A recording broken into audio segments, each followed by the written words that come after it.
So guys Gaurikund వరకు వచ్చినాం కదా, మనతో మన వాళ్ళు వచ్చినారు కదా, ఎక్స్పీరియన్స్ ఎట్లుంది అడుగుదాం. హాయ్ బాయ్ రోహిత్ బాయ్, ఎట్లుంది experience? 2 days of trekking continue.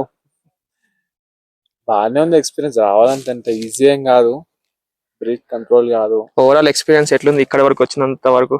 ఇక్కడ వచ్చినంత వరకు అయితే చలో పడితే ఇక్కడ లొకేషన్ కి పడ్డ బాధ అంతా పడతాయి. ఇది చూడంగానే ఒక ముంగల కొండలు చూపి ఇంకా ఇగో బాయ్ మోహిత్ బాయ్ చెప్తాడు. బాయ్ చెప్పు బాయ్. స్టే చేసినాం, మొత్తం మంచి మంచి వ్యూస్ ఉన్నాయి. ఇక్కడ వరకు వచ్చినందుకు పక్కా ఇంత ట్రెక్ చేసినందుకు పడితే మనకి రావాలి, ప్రతి ఒక్కరు రావాలి, వ్యూని ఎంజాయ్ చేయాలి, దర్శనం చేసుకోవాలి. మంచిగా లైఫ్ లో ఒక ఎక్స్పీరియన్స్ ఇది మీకు. సో ఇది ఈజీయా? ఎట్లా ట్రెక్ అయితే ఎట్లుంది? మళ్ళా ట్రెక్ ఈజీ కాదు కానీ ప్రతి ఒక్కరు చేయాలి, వచ్చినందుకు పడతా ఒక ఎక్స్పీరియన్స్ ఇది. ఓకే చేయాలి పక్కా. సో మిగతా వాళ్ళు కూడా ఉన్నారు ఇద్దరు, వాళ్ళని అడిగి తెలుసుకుందాం. బాయ్ జరా మీ ఎక్స్పీరియన్స్ చెప్పండి బాయ్.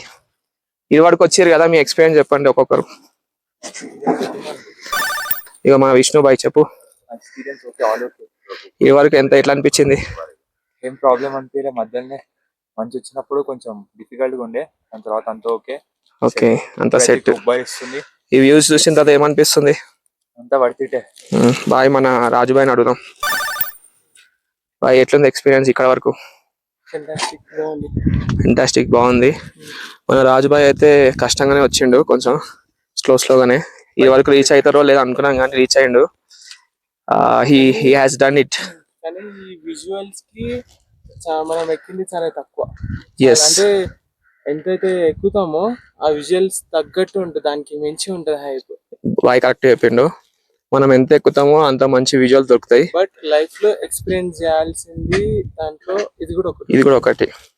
సో అదనమాట.